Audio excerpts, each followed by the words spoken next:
Pelo sinal da Santa Cruz, livrai-nos Deus nosso Senhor dos nossos inimigos. Em nome do Pai, e do Filho, e do Espírito Santo. Amém. Meu Senhor e meu Deus, eu creio firmemente que estás aqui, que me vês, que me ouves. Adoro-te com profunda reverência. Peço-te perdão dos meus pecados e graça para fazer com fruto este tempo de oração.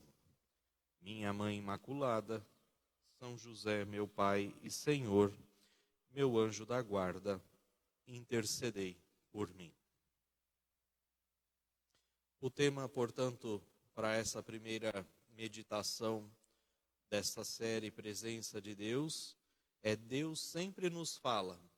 Como escutá-lo? Como ouvi-lo? Geralmente, quando a gente se despede de uma pessoa, a gente costuma dizer, vá com Deus, fique com Deus, que Deus te acompanhe. Geralmente a gente se despede assim.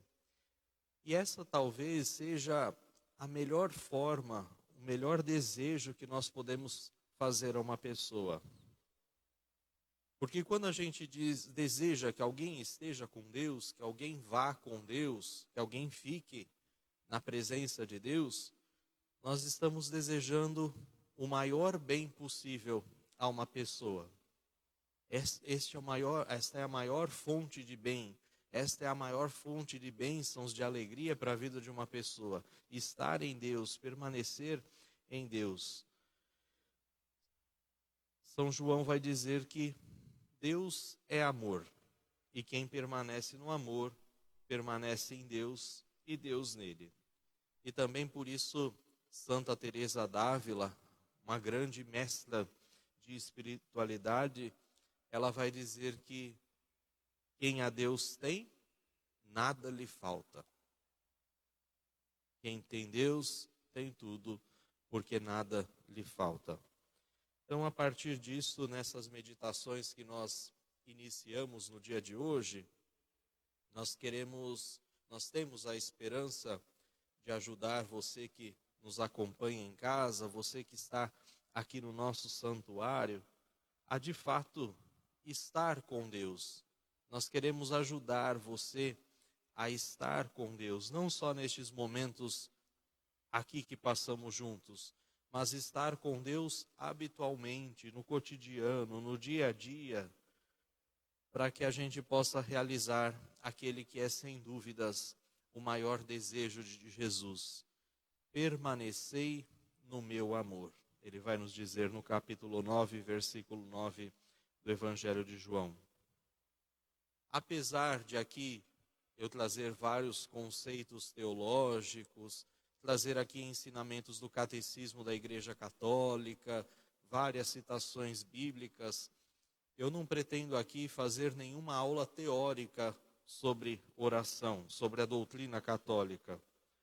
Mas eu pretendo trazer aqui dicas, experiências, sugestões, para que a gente possa, fazendo oração, porque é isso que nós estamos fazendo aqui, mas que a gente possa alcançar essa experiência verdadeira de vida interior. É cada vez mais difícil hoje as pessoas terem vida interior. Nós estamos muito preocupados, nós estamos muito exacerbados com as coisas exteriores, com as coisas materiais, com o corre-corre da nossa vida. E nos esquecemos de que para que a gente faça bem todas estas coisas, é indispensável a vida interior. A gente quer que Deus, estando bem no íntimo da nossa alma, bem no fundo do nosso coração, nos transforme em outros Cristos, nos transforme em presença de Deus, também na vida das pessoas, para que assim como eram chamados os primeiros cristãos, a gente também possa ser luz para as outras pessoas, para que diante das trevas, diante da escuridão que muitas vezes habita no mundo, a gente possa ser luz, possa ser presença deste Cristo que vem ao nosso encontro, também na vida dos irmãos e irmãs, também na vida da nossa sociedade. E como eu dizia no início, Deus sempre nos fala, Ele sempre se revela a nós. De que forma nós podemos ouvi-lo? De que forma nós podemos melhorar a nossa escuta? Estes primeiros passos que vamos dar a respeito desta vida de oração, desta vida interior, desta presença de Deus, elas se referem à nossa vida de oração. Então hoje, exatamente, eu quero falar da oração como um respiro da alma, como um bater do coração do cristão. A oração é isso. Se o nosso coração parar de bater, nós morremos. Se nós deixamos de rezar, se nós deixamos de levar uma vida de oração, a nossa fé também morre. Ela também deixa de pulsar na nossa vida. Ela também deixa de oferecer as bases necessárias para que a gente possa viver bem esta vida. Portanto, a oração, ela é uma necessidade vital para os filhos e filhas de Deus. Para início de conversa, vamos lembrar que a oração, em primeiro lugar, significa falar com Deus. A palavra de Deus vai nos dizer que Moisés conversava com Deus como um homem fala com seu amigo. Isso está lá no livro do Êxodo. Também o Evangelho vai dizer que Jesus, que é Deus feito homem, conversava com os apóstolos, conversava com Marta e Maria, conversava com as pessoas e o chamou de amigos. A gente sabe o que significam os verdadeiros amigos. Nós sabemos. Nós sabemos também que eles não são muitos, são poucos. Às vezes, amigos verdadeiros, a gente consegue contar talvez nos dedos de uma mão. Bem-aventurado aquele que consegue ter mais amigos do que isso. Mas amigos verdadeiros são poucos. Amigos com os quais a gente fala com confiança, amigos com os quais a gente fala de alma, de coração aberto, amigos que escutam ao outro, que contam aquilo que trazem de mais íntimo no coração, aqueles com os quais a gente pode se abrir com plena sinceridade. Assim também, e vocês vão me ver falar isso muitas e muitas vezes ao longo dessas reflexões que faremos, assim também deve ser a nossa oração, ou pelo menos deveria ser assim a nossa oração, a nossa conversa íntima com Deus, com esta intimidade, com esta sinceridade, com esta amizade. Talvez agora, ouvindo isso, você esteja pensando, mas eu falo com Deus, eu digo as coisas a Deus, as coisas boas, as coisas ruins, eu falo com Deus em voz alta, eu falo com Deus mentalmente, eu sempre rezo o Pai Nosso, eu sempre digo a Jesus que eu o amo. Eu digo que não é fácil a gente rezar de verdade. Não é fácil a gente rezar de verdade, mas mais difícil do que fazer uma oração verdadeira, uma oração sincera, mais difícil do que isso é escutarmos a Deus. Mais difícil do que falarmos com verdade a Deus é escutarmos, é ouvirmos de verdade a Deus. E o que significa ouvir Deus? Em que consiste ouvir Deus? É uma pergunta muito difícil, muito complexa de responder. Mas a verdade é que, como eu dizia, a oração ela deve ser sempre um diálogo com Deus. E o diálogo, a própria raiz da palavra diz, o diálogo é uma relação que se estabelece entre duas pessoas. Duas pessoas. Do contrário, se não fosse uma relação, uma conversa entre duas ou mais pessoas, seria um monólogo. Muitas vezes a gente acaba estabelecendo não um diálogo com Deus, mas um monólogo com Ele. Só eu falo, só eu digo o que Deus tem que fazer. Eu escuto, mas eu escuto a mim mesmo, como se fosse Deus me respondendo, como se fosse Deus me falando, como se fosse Deus me mandando fazer. Quantas vezes a gente escuta assim? Ah, porque Deus me falou, porque Nossa Senhora me falou que eu devo fazer isso ou que eu devo fazer aquilo. E aí a gente vai conversando um pouquinho ali mais com a pessoa e na verdade ela está dizendo aquilo que ela gostaria que acontecesse, aquilo que ela gostaria que Deus fizesse e não aquilo que de fato Deus está inspirando, Deus está falando. Sobre este modo de ouvir a Deus, sobre as condições para ouvir a Deus e sobre ter a certeza de que estamos ouvindo a Deus e não a nós mesmos, há muitas coisas interessantes que nós podemos dizer. E é isso que eu pretendo fazer não só hoje, mas também nas próximas semanas nestes nossos encontros. Mas para nós começarmos essa conversa, hoje essa primeira meditação, ela é mais introdutória, ela vai nos dando já umas pinceladas do que serão os próximos temas que nós vamos tratar. Mas para que nós comecemos, vale muito a pena algumas dicas práticas. A primeira coisa, só escuta quem quer escutar. Ou seja, a primeira condição para ouvirmos Deus falar é querermos que Deus fale, é queremos escutar Deus nos falar. Se a gente não quiser ouvir Ele falar ao nosso coração, se a gente se fizer de surdo, nós não vamos ouvi-lo. Ainda que Ele fale, nós não vamos ouvi-lo porque nós não estamos dispostos, nós não queremos fazer. Em segundo lugar, escutar Deus não se trata de encontrar respostas, muitas vezes, para os pedidos que nós fazemos. Ou pior, escutar Deus não significa ver os milagres que nós estamos pedindo a Ele acontecerem. Que bom se Deus intervém na nossa vida, se Deus intervém nas situações, se Deus intervém na nossa saúde.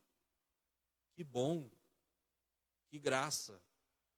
Mas escutar Deus não se resume somente a isso. Deus não nos fala somente quando Ele realiza milagres na nossa vida.